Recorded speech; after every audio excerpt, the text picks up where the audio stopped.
eu estou aqui do lado de duas grandes personalidades, né, do controle social, da transparência, da cidadania política, etc. Então, estou muito curioso também de ouvi-los, porque eles são especialistas, e eu sou um generalista por vocação, né?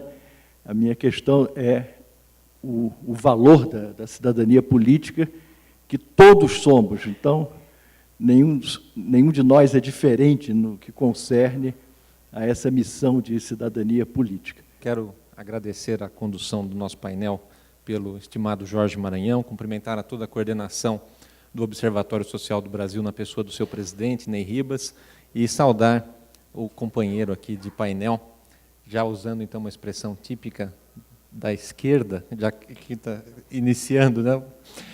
Mas sem nenhum, então, sem cunho ideológico, saudar o procurador Júlio Marcelo e fazer aqui, já nessa oportunidade inicial, um reconhecimento ao papel que tem desempenhado o doutor Júlio, que é digno desse registro elogioso, né? Nós todos pudemos acompanhar o papel maiúsculo que ele desempenhou num processo crucial, muito importante do nosso país, que teve como desaguadouro, né, em termos de providências institucionais, com base na Constituição da República, o processo de impeachment presidencial, né, em função das inúmeras violações que caracterizaram o crime de responsabilidade, ensejando, portanto, essa providência que se mostrou absolutamente necessária, né, que foi, então, o impeachment. E o doutor Júlio se conduziu ao longo de todo o processo, né, de forma absolutamente serena, né, profissional, dentro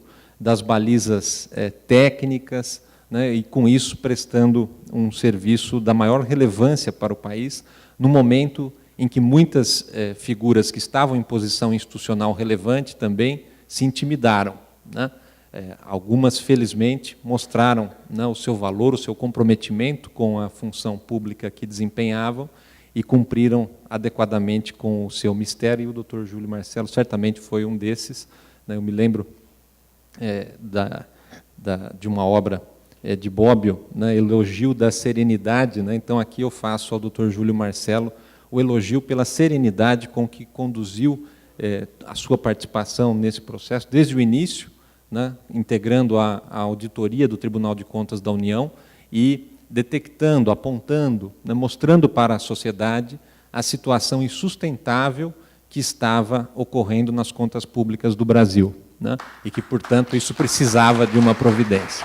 Então, parabéns ao doutor Júlio Marcelo, que demonstrou o valor, né, da sua atitude pessoal, cumprindo com o seu dever institucional, mostrando também como é possível o funcionamento das instituições democráticas no Estado de Direito, né? E esse é um valor também que não podemos descuidar, né? A importância da Constituição vigente, que se tem aspectos passíveis de aperfeiçoamento, que isso se dê pela via, né, das reformas, como tem acontecido ao longo do tempo, aperfeiçoando aqui e ali, fazendo ajustes em função também da dinâmica da sociedade, né? Nós não vivemos num mundo que está parado, então é natural que as nossas normas também acompanhem essa evolução, né? Mas mantendo aquilo que é essencial, né? A democracia, o funcionamento das instituições de forma republicana, né? E não permitindo que o aparato público possa ser dominado pela corrupção sistêmica, né? Acho que esse é o pano de fundo também que atiça a nossa indignação, né? A Lava Jato mostra como as instituições estavam corrompidas e tomadas por motivações espúrias, e nós todos pagando essa conta, né? Hoje, toda vez que eu abasteço meu carro, e, claro, todos nós, ao comprarmos produtos que são transportados, né, e a gasolina, o diesel, os combustíveis que movem, né, toda a nossa economia, nós estamos pagando essa conta da corrupção sistêmica na maior companhia pública do nosso país, né? É justo isso? Né? Poderia continuar isso? Obviamente não, né? Mas a situação já está resolvida? Não, ainda falta muito por fazer, né? Na própria Petrobras, estando ela no centro do escândalo, ainda assim, se nós formos analisar o patamar de transparência em que ela se encontra, a nossa conclusão terá que ser insatisfatória, né? Ainda hoje. Os contratos não estão na internet, ainda hoje. Não é de causar estupefação isso? Os salários pagos lá, nós não sabemos quais são. E não sabemos por quê. Porque são escandalosos. Porque são exageradamente elevados. Por que não se divulga? Né? Porque isso vai fazer com que as coisas sejam transformadas, sejam mudadas. E tem ainda resistências em relação a isso. Então, ainda vigora um decreto presidencial da gestão anterior, em que as estatais federais ficaram afastadas desse dever fundamental de transparência. É cabível isso? Banco do Brasil, Caixa Econômica Federal, Petrobras, não publicarem seus contratos, não publicarem seus salários? Então, isso para mostrar como é importante, né, essa mobilização social, tal qual acontece aqui no Observatório Social do Brasil. Então, eu quero tecer também todos os elogios a vocês que estão aqui voluntariamente, né, sem estarem recebendo, então, recursos públicos, sem estarem envolvidos, né, em situações questionáveis, para darem a sua contribuição para a sociedade, né, fiscalizarem o funcionamento dos poderes públicos. Isso é de um valor também fundamental. Então, eu quero aqui também fazer esse reconhecimento, esse elogio a cada um que está aqui participando, dedicando o seu tempo, a sua energia, abrindo mão de outras atividades, né, para se dedicar a uma causa coletiva. Parabéns, então, a todos vocês. A minha admiração, meu sincero reconhecimento, né, por esse trabalho que é de fundamental valor para a sociedade brasileira. Há 5 anos nós tivemos no Brasil o processo de Conferência de Transparência e Controle Social. Eu participei de várias conferências que aconteceram, conferências locais, né, lá no estado de São Paulo, e coordenei a conferência estadual, né, participaram 500 delegados das conferências locais. Naquele momento eu vi como é importante e como ainda estava numa situação deficiente a mobilização da sociedade para o controle social, para o acompanhamento dos gastos públicos, para o acompanhamento do que se passa no setor público, né? Então, por isso que a importância do Observatório Social, fomentar isso, né? Fico muito contente de saber que já está em 120 cidades, né? Que isso possa ser mesmo uma onda que vá envolvendo todo o nosso país, porque há essa necessidade, né, de entidades que agreguem pessoas, que tenham essa disposição e que daí já contem com um procedimento, né? A organização do Observatório Social propicia isso, né? Padronização, uma estratégia que é eficiente, que produz resultados, que mostra, né, a economia que é gerada. Isso é do interesse de todos. Então, há essa necessidade. Naquela, então, conferência em 2012, foi possível perceber que ainda tem muito espaço, né, para a participação social, que é ocupado por pessoas que estão ligadas a partidos políticos, que são assessores parlamentares, que muitas vezes se apresentam como sendo de entidades, mas estão fazendo o jogo da disputa de poder pela política partidária, né? E nós precisamos ir além disso, né? Há que se priorizar aquilo que seja realmente o interesse geral da sociedade. E eu pude acompanhar também recentemente uma excelente iniciativa do Observatório Social de Jundiaí, né, lá no estado de São Paulo, que é a cidade da minha família, minha cidade também, e quero aqui elogiar os representantes, então, também que estão aqui presentes, e pude ver como, na prática, né, esse monitoramento ele pode fazer a diferença. Nós sabemos que as mazelas elas não estão apenas em Brasília, né? As licitações viciadas, né, a atuação de cartéis, não são apenas multinacionais que fazem cartéis, né? Na localidade, por vezes, há também conluio dos fornecedores, há procedimentos falhos de compras públicas, né? Muitas vezes o gestor público tem aquela interpretação da lei de licitações que fala que é preciso ter um preço de referência para adquirir um bem sem que o poder público pague a mais do que aquele bem vale e do que ele esteja sendo comercializado no mercado, como simplesmente pedir para 3 fornecedores indicarem os seus preços, ao invés de fazer uma pesquisa real de mercado, de verificar em vários fornecedores, ou em outros órgãos que já fizeram compras análogas, o valor é realmente pago, para ter um elemento de balizamento confiável, né? Então, são diversas as situações também em que, se não houver uma conferência daquilo que está sendo adquirido, a qualidade do material entregue vai ser inferior, né? E aí vai gerar um ganho indevido, uma concorrência que ficou, portanto, desvirtualizada. Então, por todos esses fatores, é preciso o monitoramento, é preciso colocar luz nessas situações, né? A transparência é talvez a mais eficiente estratégia possível, e essas medidas, então, precisam ser adotadas, e o Observatório Social certamente tem um papel muito importante a desempenhar, e já tem desempenhado.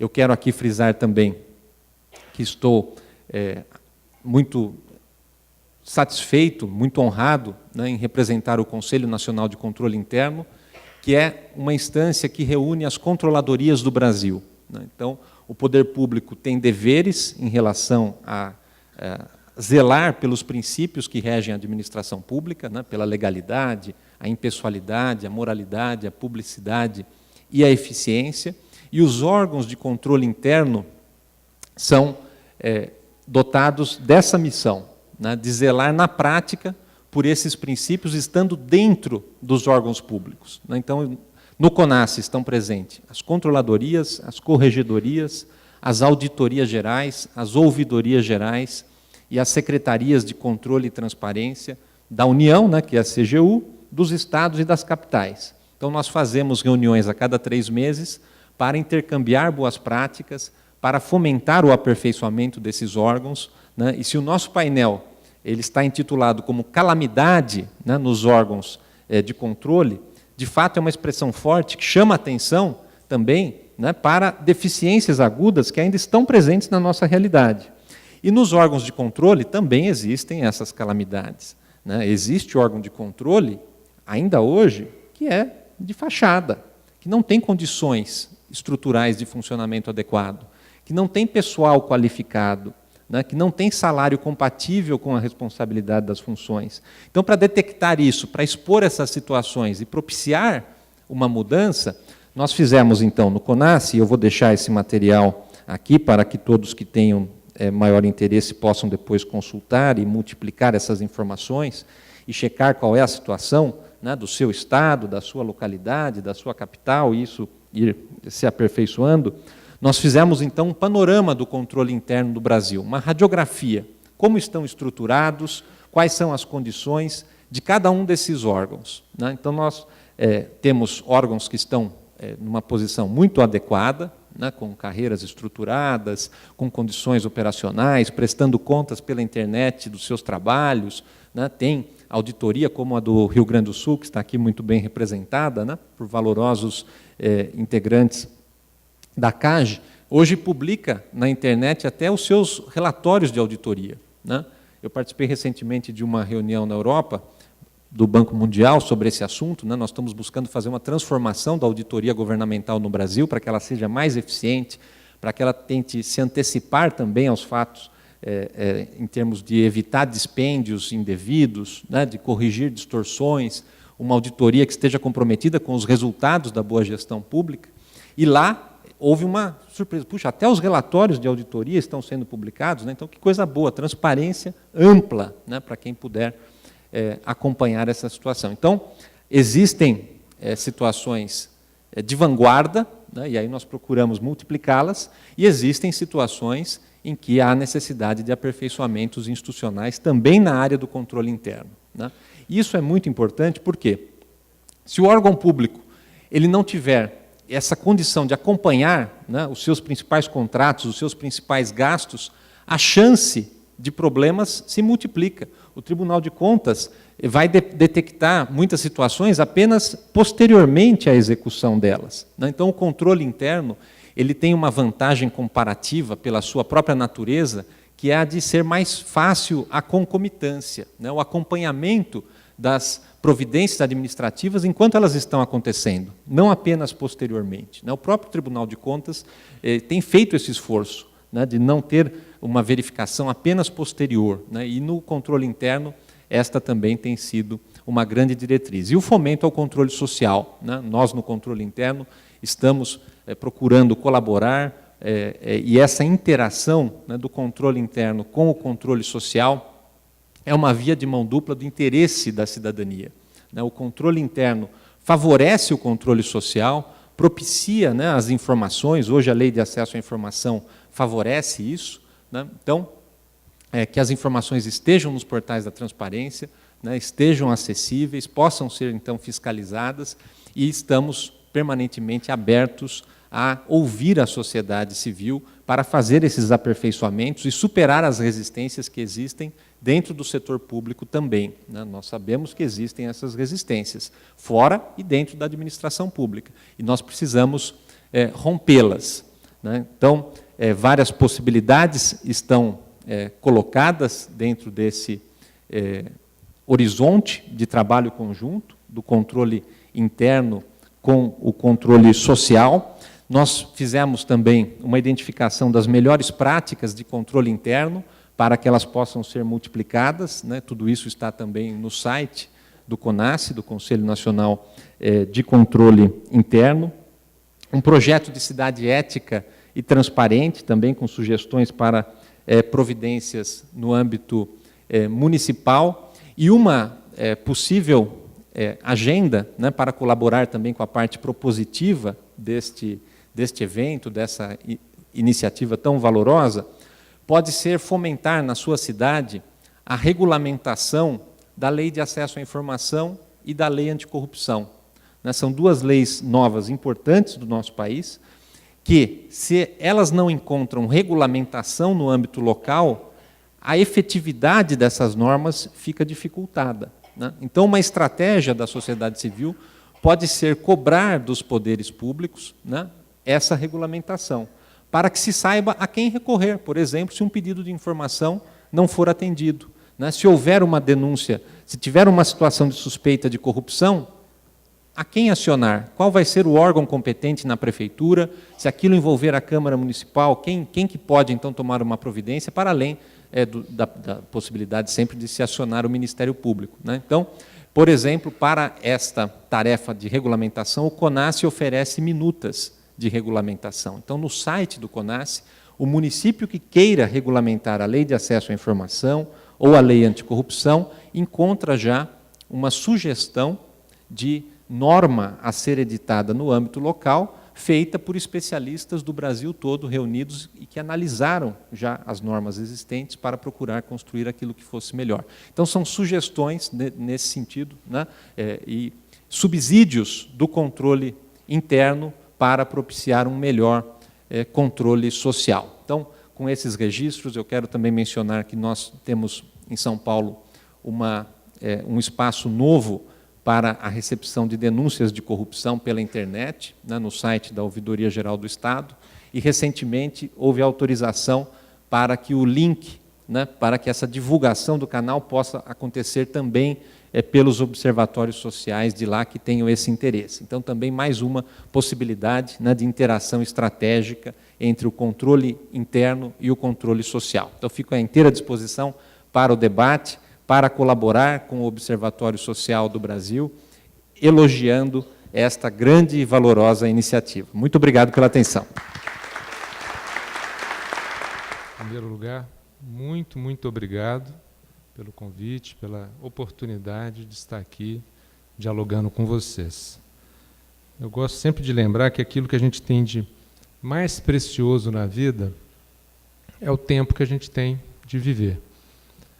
E todos nós estamos aqui dando um pouco daquilo que nós temos de mais precioso. Todos os senhores, nós que estamos aqui, cada um de nós poderia estar fazendo alguma outra coisa, né, do seu interesse pessoal. Nós estamos aqui doando nosso tempo em prol de algo que a gente acredita que pode ser, que é muito maior do que nós, né, que é a construção de um país, de uma sociedade muito melhor do que essa que nós temos. Queria agradecer a organização do evento, o Ney Ribas, a Rony, o Tom Barros, né, com quem eu tenho um contato lá em Brasília mais próximo, pelo convite tão generoso para participar desse evento. Agradecer demais as palavras ultra generosas do Gustavo Ungaro, e a honra de estar aqui ao lado do Jorge Maranhão e do Gustavo Ungaro, que eu já tive a oportunidade de estar com eles em outros eventos e aprendi a admirá-los tremendamente. E eu queria dizer para vocês por que eu estou aqui. Eu estou aqui desde segunda-feira acompanhando o evento e maravilhado com o que eu tenho visto, com as exposições, com o engajamento, com a boa vontade de vocês, porque eu acredito demais nos observatórios sociais como um vetor de transformação da sociedade brasileira. E a gente não pode ter um objetivo menor do que esse. É para transformar a sociedade brasileira, para transformar o Estado brasileiro, a forma como ele funciona, a forma como nós nos relacionamos com o Estado, como o Estado vê o cidadão, como o cidadão vê o Estado, como as pessoas que são eleitas, de repente, se acham autoridades diferentes dos outros cidadãos, como os servidores públicos, às vezes, se acham diferentes dos outros cidadãos, juízes, promotores, às vezes, também se colocam num patamar acima, como se não fizessem parte da mesma sociedade. A gente precisa transformar isso. Vocês são o principal vetor de transformação, acreditem ou não.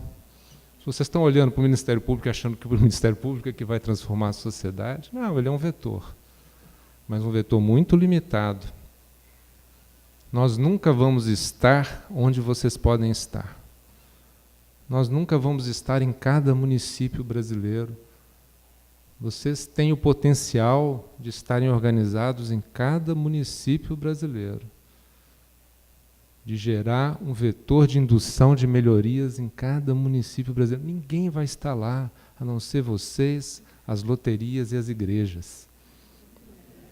Você só tem esses concorrentes e eles têm outros objetivos, então nem são concorrentes.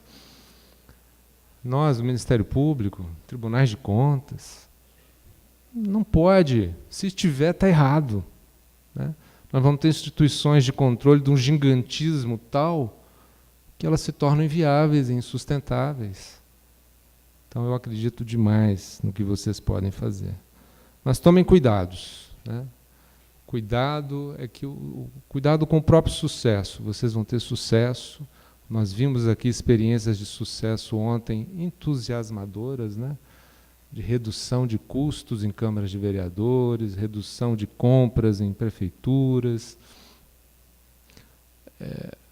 Mas isso tem o risco da captura. Vocês vão, né, certamente a classe política vai tentar se aproximar de vocês e vai tentar capturar vocês.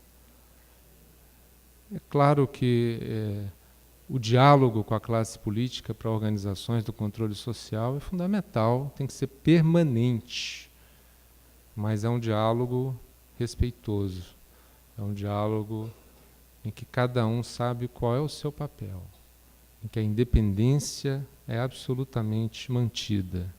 Isso é fundamental para os órgãos de controle, que eu acho que no mais das vezes são capturados também pela classe política. Isso é fundamental em quem exerce fiscalização. Tem um episódio recente da política americana que eu gosto de lembrar, em que o presidente Obama, muito coloquialmente, muito gentilmente, convidou o chefe do Departamento de Justiça para uma partida de basquete. Um subordinado, teoricamente, a ele nomeia. Mas ele falou, olha, eu não vou, porque eu posso eventualmente ter que te processar. Esse tipo de atividade, de intimidade, não fica bem. Nosso relacionamento tem que se manter no nível institucional. E o Obama reconheceu isso e pediu desculpas publicamente, falou, não, realmente foi um erro. Eu não percebi, no momento que fiz o convite, essa dimensão tão importante da vida pública. Um país que tem essa maturidade institucional, como os Estados Unidos, até os órgãos do próprio Poder Executivo, embora nomeado ali pelo presidente, consegue manter essa distância. A gente ainda não está lá, a gente precisa, às vezes, da blindagem, da autonomia financeira e orçamentária e tal, para manter distância, né? Talvez um dia a gente chegue lá. Eu acredito que com vocês esse caminho vai ser encurtado. E o que essas experiências de vocês ontem mostraram é o potencial imenso que a função controle, é uma função indispensável na administração pública, não é? Planejar, executar, controlar, avaliar, planejar novamente num ciclo infinito. Não existe instituição, não existe organização que possa prescindir do controle.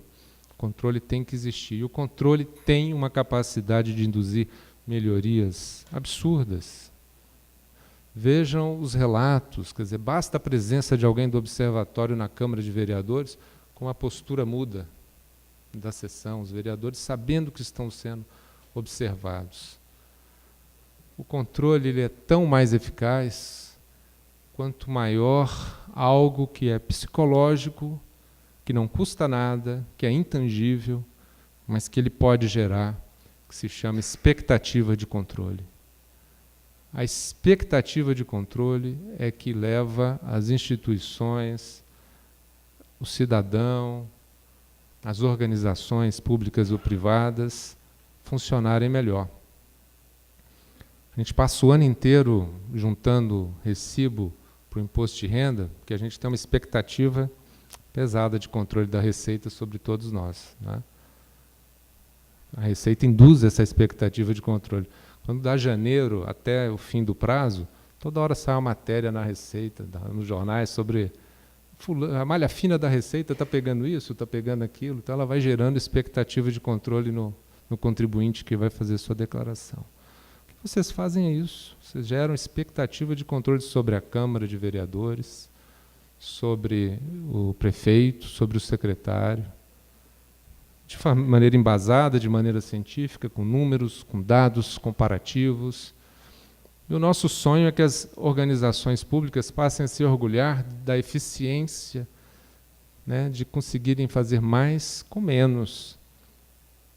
Tem sentido o tesoureiro de uma Câmara Municipal ganhar R$34 mil? Faz sentido? Entra na cabeça de alguém isso? Municípios pequenos que às vezes não têm todas as crianças dentro da escola, ou que a escola tem deficiências. Quer dizer, que prioridade é essa?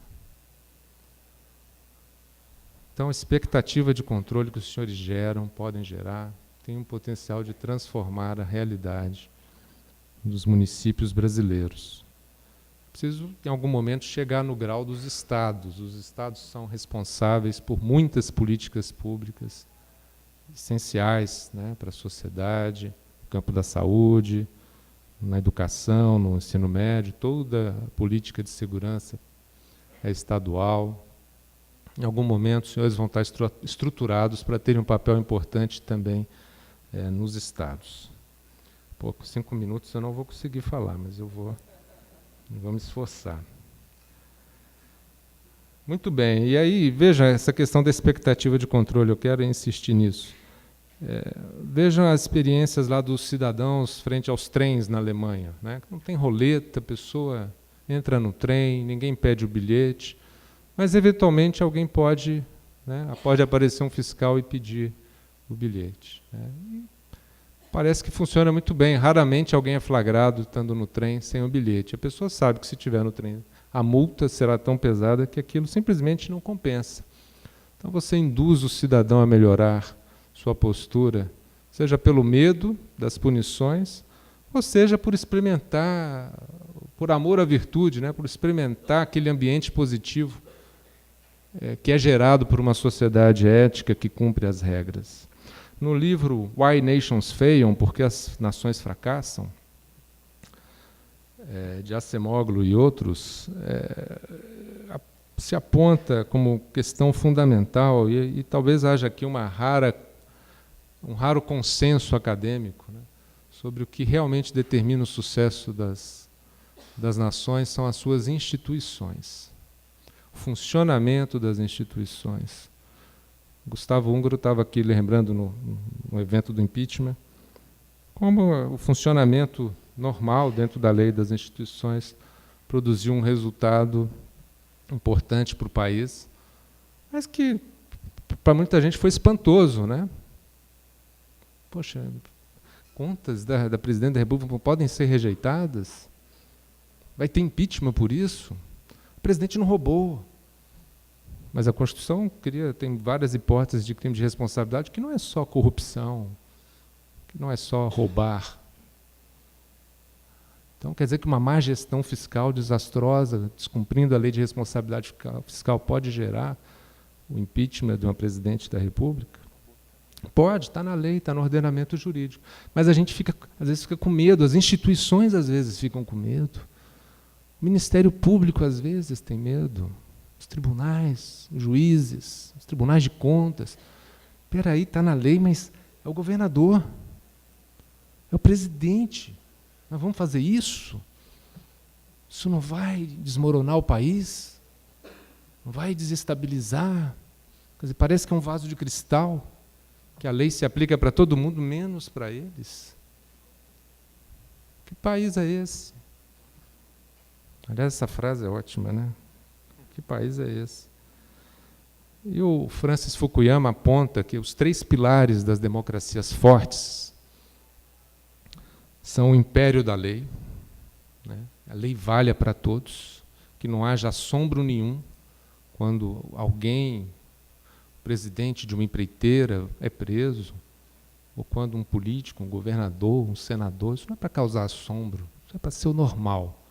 Cometeu crime, sanções legais, dentro da lei. O Brasil é um país mais ou menos império da lei. Há muita gente que ainda não é alcançada pela lei. Um Estado eficaz, né? Nós não temos ainda, estamos longe de ter, né? Parece que o Estado brasileiro já foi até melhor, né? Evoluímos muito em algumas políticas. Mas estamos aqui, vocês estão aqui, estamos discutindo, então há luz no fim do túnel.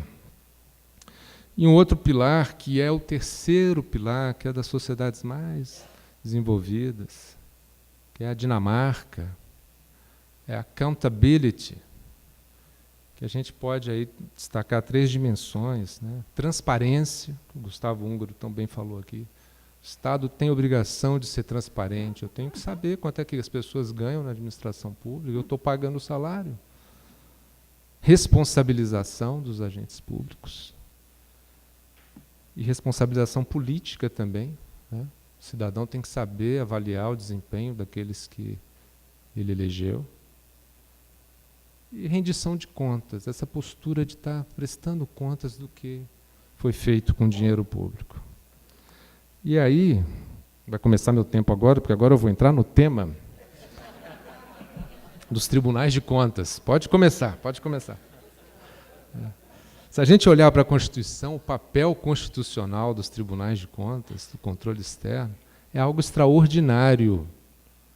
Ele é um órgão dotado de um poder que o difícil é mostrar para a sociedade o poder que ele tem. Porque lá diz, ele tem, as decisões dos tribunais de contas têm caráter mandamental. Ele não fica pedindo, sugerindo, recomendando. Às vezes recomenda quando são políticas, assim, questões mais discricionárias. Mas ele tem o poder de assinalar prazo para a correta execução da lei. Ele tem o poder de dizer, governador, prefeito, você está descumprindo a lei, você tem 30 dias para isso, 180 dias para aquilo, 120 dias para isso. O TCU tem esse poder, todos os tribunais de contas têm esse poder. Talvez esse seja o traço mais distintivo do que o controle externo tem, esse poder mandamental. Só quem pode descumprir, ou não é bem descumprir, é revogar, falar em sentido contrário, é o Poder Judiciário. O governador não quer cumprir, vai ao Poder Judiciário. Mas no âmbito administrativo, o Tribunal de Contas acaba tendo um papel de proeminência por conta desse desenho constitucional. Então, o potencial de induzir melhorias na administração pública dos tribunais de contas é gigantesco, porque ele tem poder de mandar. Agora, ele precisa querer mandar.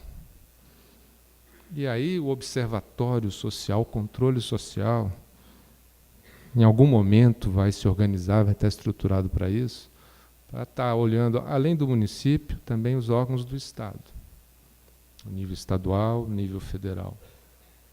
E vocês vão se perguntar, por que os tribunais de contas não corrigem isso? O que eles estavam fazendo? Muitas vezes a maneira de você não fazer a coisa certa é se ocupar fazendo coisas irrelevantes. E eu vejo os tribunais de contas fazendo muito trabalho de pouco retorno. São tomadas de contas especiais de desvios que aconteceram nas prefeituras há 10 anos atrás. Isso não tem que ser assim. O Tribunal de Contas devia estar olhando o dinheiro que foi liberado para a prefeitura no mês passado. Gerar expectativa de controle. Fazer algo que a CGU fez muito bem com sorteios de municípios. Fazer o follow the money, que é o básico do controle. Qual é o ministério que está liberando mais recursos? Quais são os maiores convênios? Eu vou lá agora. Não vou esperar o município prestar contas, o ministério fazer uma análise, se aprova ou rejeita. Não, eu tenho que ir lá agora. E por que não vamos? Por que não vamos?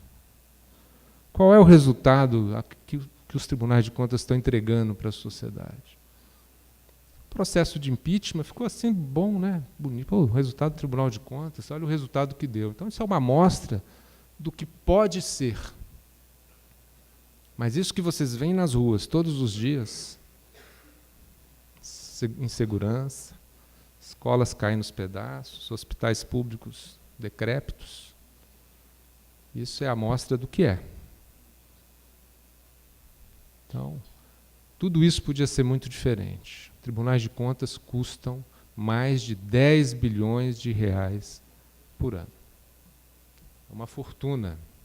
A gente estava aqui falando de orçamentos de câmaras de vereadores, de prefeituras, que não são nada perto de 10 bilhões de reais por ano. Esse dinheiro está sendo bem empregado, está dando retorno, porque o controle não é para custar tão caro. Ele tem que ser eficiente, ele tem que gerar expectativa de controle sem custar tão caro, sem se agigantar. E por que não funcionam bem? Todos os senhores, eu acho que aqui ninguém vai discordar. É um senso comum que as indicações políticas são o calcanhar de Aquiles dos tribunais de contas. Aí nesse ponto eu não sou maniqueísta, não é que os políticos sejam todos corruptos. Evidente que não. Há políticos honestos e nós precisamos da política, não tem democracia sem política. A política tem que ser uma função nobre. Os senhores ajudam a induzir a melhoria da política. Nós temos que falar de modelo de instituição. O modelo atual favorece a captura política do órgão de controle pelo grupo político dominante. O governador indica o seu secretário, o seu chefe de gabinete, às vezes a sua esposa, seu filho vai ser conselheiro de contas. O líder do governo se candidata lá e é eleito entre os pares. Aquilo que a Constituição fala tão bonito, notórios conhecimentos de administração, contabilidade, economia e direito, aquilo ali eles adotam o pressuposto que se o sujeito foi parlamentar, então ele tem notórios conhecimentos sobre a administração pública. Como se fosse aquilo ali um doutorado. E nós temos conselheiros que não têm curso superior. Eles são equiparados a desembargadores. Vocês nomeariam um desembargador sem curso superior em direito? Só porque ele foi parlamentar e ele fazia leis, então ele entende de leis? É isso? Não. E por que para Tribunal de Contas a gente aceita? Que só o sujeito foi parlamentar, ele pode ser conselheiro para fiscalizar contas públicas. Claro que essa função é técnica, tem que ser qualificada.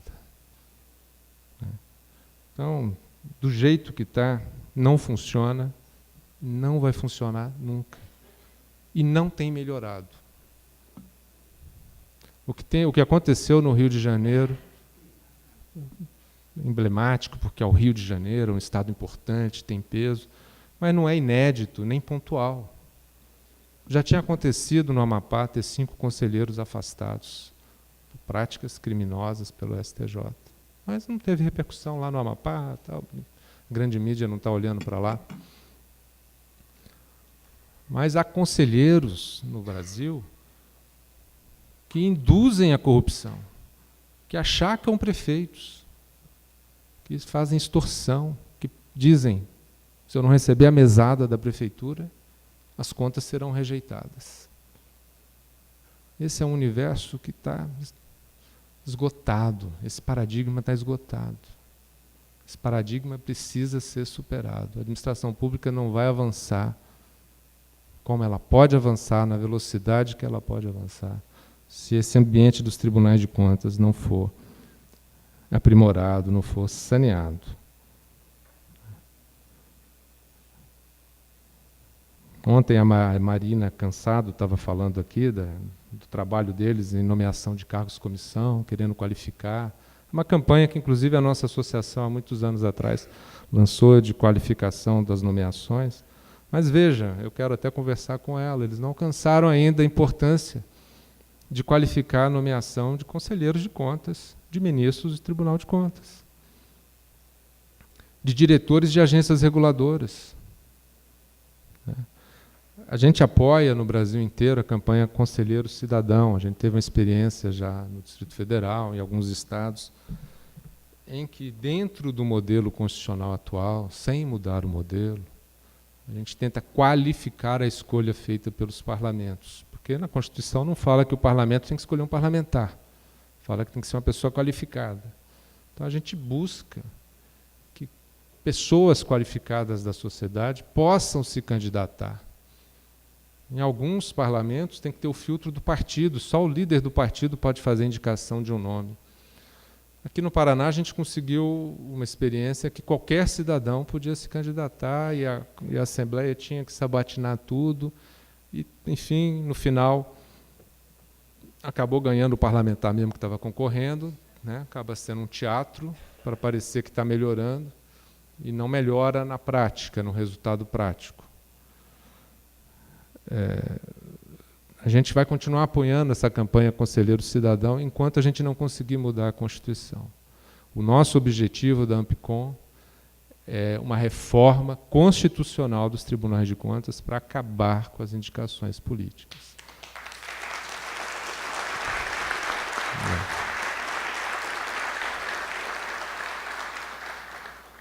Nós ajudamos a escrever uma PEC, junto com a Frente Parlamentar de Combate à Corrupção, a PEC 329, de 2013.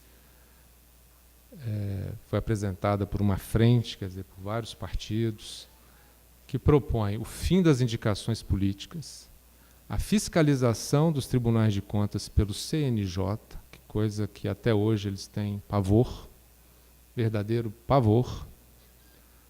Eles querem criar o Conselho Nacional dos Tribunais de Contas, conselho deles, composto por eles, e que vai ser um ambiente que tem tudo para que eles consigam controlar.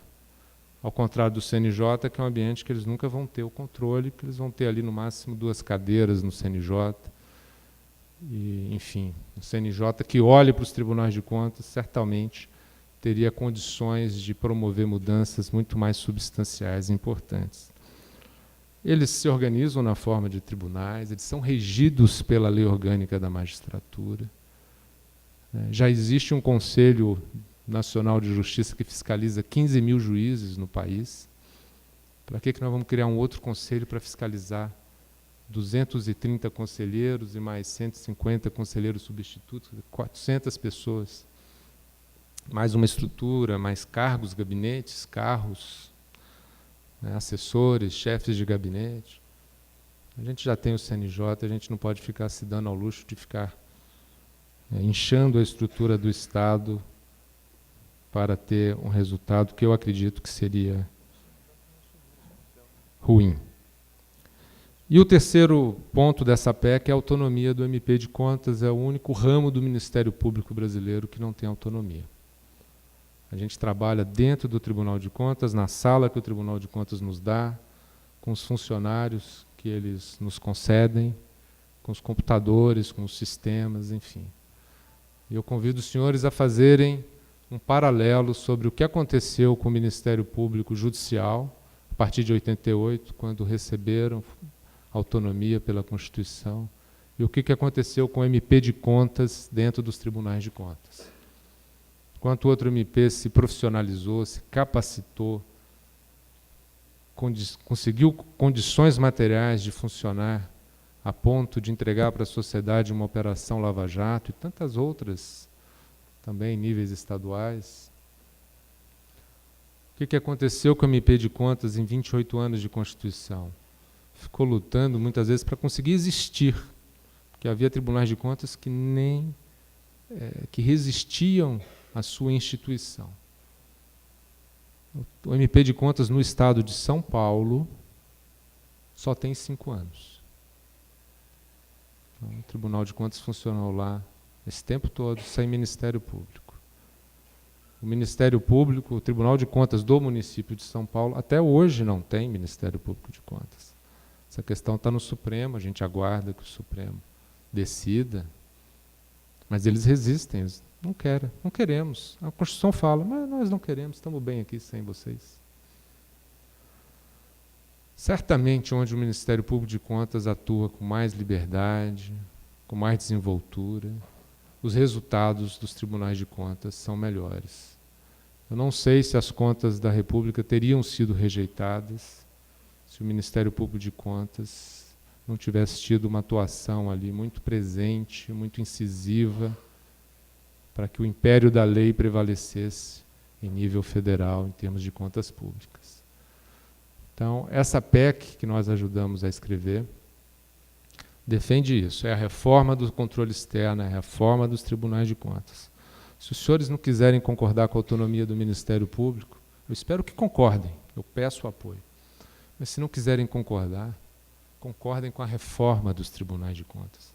Pelo menos com o fim da indicação política dos...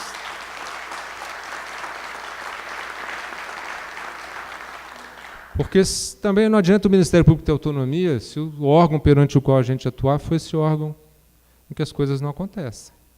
Não adianta propor uma ação, uma representação, isso ser arquivado, entrar para a gaveta, ser julgado 10 anos depois, com intempestividade. Então, se os senhores tiverem que eleger uma prioridade no apoio aos temas desta PEC, o ponto número 1 é o fim da indicação política. O ponto número 2 é a fiscalização pelo CNJ. E o ponto número 3, não esqueçam dele, é a autonomia do Ministério Público de Contas. Mais uma vez, muito obrigado por essa oportunidade de compartilhar com vocês a nossa visão, a nossa experiência e os nossos sonhos de um país melhor. Eu preparei aqui 15 slides para falar de uma grande generalidade que eu acho difícil de enfrentar depois de décadas de experiência, mas que pode ser enfrentada com uma estratégia que eu acredito que seja eficiente. Então, eu estou apresentando a vocês um programa que eu tento colocar em pé já há alguns anos, que é falar da elite de cidadãos atuantes que somos nós, aqueles que pagam impostos e não têm nenhum esquema de se beneficiar dos recursos públicos, muito pelo contrário, que é buscar eficiência na aplicação desses recursos. Nós somos hoje, pelos meus cálculos, ou pelo menos até esse levantamento que eu fiz no ano passado, mais de 1000 organizações no Brasil. Qual é o nosso problema? Está aqui, inclusive, o Observatório Social. Na época tinha 104, eu acho que já tem mais, né? Tem 120. Então, é como se eu estivesse monitorando, acompanhando, que é a missão da nossa organização, a atuação dessas redes, e eu estou só colocando aquelas que eu tenho capacidade de acompanhar, porque tem algumas se formando, muito mais. E qual é o nosso problema? O nosso problema é que a gente não conseguiu ainda um nível de organização para além dos nossos interesses específicos. Todos temos interesse último, um propósito último de tornar a política uma atividade menos corrupta e mais ética. Mas como nós falamos com públicos segmentados e por meios e recursos diferenciados, nós não conseguimos visibilidade. Foi o que disse aqui o Gustavo e que, de certa maneira, repetiu o Marcelo. O Gustavo falou aqui que o cidadão nem sabe que existe um site à disposição dele para fazer denúncia. E o Marcelo, na verdade, tocou na mesma coisa. Então, qual é o projeto, né? É tornar isso visível, porque a gente liga a televisão, é desmobilização da cidadania o tempo todo, de 6 horas da manhã até meia-noite. É só notícia de podridão. A política está introjetada como uma atividade suja, como uma atuação de bandidos. Isso, lamentavelmente, é um fenômeno, não é o real. Mas a gente é motivado a agir pelo fenômeno, não necessariamente pela realidade ou pela verdade. Então, eu estou propondo, já consegui fazer em alguns lugares, uma maneira de equalizar, socializar, tornar comum determinados conceitos e valores para além do nosso trabalho, seja de auditoria das prefeituras, seja de controle interno, seja de assistência e acompanhamento da aplicação das verbas da saúde pública, seja na busca de qualidade da educação, e sim, o que seja, na área do terceiro setor. Eu vou passar aqui direto. Isso aqui é o papel das elites. Quando eu falo em elites, não é aquela conotação pejorativa que a esquerdopatia no Brasil nas últimas décadas fala, né? Aqueles aproveitadores, dominadores, etc., etc. Eu estou falando de elite no sentido dos melhores, né? Da nobreza do que é a política, dentro do ideal da ética na política, da condução da política como uma questão de moralidade pública. Vocês já repararam que o tempo todo os delinquentes falam que agiram dentro da lei? Quando, como o Marcelo disse aqui, né, o Júlio Marcelo, é tão princípio da administração pública a legalidade quanto é a moralidade. Não se fala de moralidade pública no Brasil. Só se fala de legalidade. Não, eu agi dentro da lei, dentro de uma lei espúria, né, feita como o parlamento da salsicha, né? Bom, isso aqui eu vou passar porque não dá tempo, mas a gente já passou da cidadania enquanto solidariedade, da cidadania social, assistencialista, etc. Não estou desmerecendo a importância da filantropia, da assistência social, nada disso. Eu estou dizendo que isso não resolve. Acaba pesando para a sociedade a incompetência e ineficiência do Estado. Estamos agora vivendo essa cidadania cínica da norma, da legalidade, tudo tem que ser dentro da lei, como se não pudesse ser dentro da lei, e imoral, né? E temos que entrar na cidadania da terceira geração, que é a cidadania da moralidade pública, que está lá como princípio e que a gente não... Nós temos que dividir valores, missões, visão, conceitos. É por isso que eu estou propondo esse curso de lideranças da sociedade. Tem que buscar nas lideranças de toda a sociedade, todos aqueles que militam nessa área, nesse propósito nobre de busca de uma política como exercício da moralidade pública, temos que buscar dividir conceitos e valores. E aí eu digo, nós somos uma sociedade ainda barroca, saindo do barroco, entrando no romantismo, mas que não voltamos ao clássico, não revisitamos o clássico. É isso que é uma das tentativas de entender a cultura brasileira. Isso está à disposição no site da Voz do Cidadão. É fundamental a gente ter uma união, um consenso sobre a visão do que esse país, como é que esse país foi formado. Sem isso, a gente não vai conseguir ter visibilidade na mídia, ter a chamada publicidade. A ação da cidadania não vai aparecer, só vai aparecer a podridão dos representantes e não a nobreza dos representados. Então, desde o século XV até o século XX, até eu fechei o meu ciclo de pobreza e miséria política com o que eu chamo da torção barroca de Renan e Dilma, né, que conseguiram convencer um ministro do Supremo que a coisa era assim, mas não era tanto assim. Esse é o problema do Brasil. Quer dizer, vale a punição, mas só pela metade. Pune, mas, né, prende, mas dá uma tornozeleira. Tudo na nossa cultura é assim. Então, é a visão. Vai falar, como o Júlio falou, bem lembrou aqui da relação do cidadão inglês com os trens, do cidadão alemão, mas eu volto à questão do... Fala para um inglês que não é da conta dele exercer um controle social sobre algum mal feito na vida pública. Se é público, tem a ver com controle, com a ação de qualquer cidadão. Então, não é essa máxima de que se eu tenho rabo preso, todos somos pecadores, todos cometemos algum tipo de delito, mais grave ou menos grave, privado ou público, não é? Mas nem por isso nós estamos isentos, mesmo com rabo de palha, nós não podemos nos omitir de tocar fogo no rabo do outro. Essa é a questão que a gente não conseguiu superar, não é?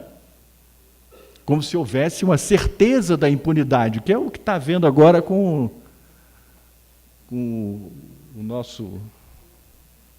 Né? Ele não entende que existe o sistema judiciário, não entende na cabeça dele para que serve a justiça. Não, tudo é política, tudo é uma maneira de torcer. Olha, eu quero dizer a vocês que nós temos 500 anos de demagogia. Nós temos o talento, a capacidade de reduzir a pó, de substrato, tudo que é valor da civilização ocidental cristã. Nós reduzimos vida e segurança, a condição de vida, tudo. Nós pegamos todos os valores, a legalidade, a moralidade, essa eficiência que vocês tanto falam aqui, e conseguimos distorcer e reduzir ao chamado jeitinho, né? Então, não há como consolidar instituições, que é o que o Júlio fala, com valores corrompidos. É essa questão que eu levanto. Nós temos que ter um consenso de valores, de entendimento do que são os valores. O que é a liberdade, por exemplo? Né? No imaginário social, por uma ação deletéria da mídia, evidente, a mídia no Brasil deseducou aquilo que a moral e cívica educava até os anos 80, e que demagogicamente foi tirada da Constituição, até hoje, que você se impõe no ensino médio, ensino de sociologia e filosofia, mas não de moral e cívica. Isso não tem sentido. O cara sai de lá, não sabe o que é filosofia e não aprendeu o fundamental, que é... Bom, eu costumo citar muito esse pensador brasileiro, que é gênio da raça, não está no Brasil, onde ele acaba com o conceito de educação e de direito. Para ele não existe direito. Vejam depois isso. Isso tudo, aqui é a cultura de torção e distorções. 15 etapas da nossa via crucis. 15, até chegar ao supremo jeitinho de isentar da punição completa Dilma e o Renan pelo Supremo Tribunal Federal. Então, eu estou propondo isso aqui, olha, virtualmente organizar nesse curso o que seriam 600 líderes com consenso sobre valores e princípios para organizar a sociedade civil e tomar aquilo que é a nossa última esperança. Não há esperança na educação. Eu não dá tempo mais de esperar reintroduzir a matéria da moral e cívica no ensino primário, fundamental e médio. Não há, acabou. Então, nós temos que ir para a mídia. Tem que começar a ocupar esse espaço. Mídia lato sensu, pode ser redes sociais e pode ser o Jornal Nacional da TV Globo. É essa a minha proposta, que eu queria depois dar continuidade em outros momentos a quem tiver interesse. Muito obrigado.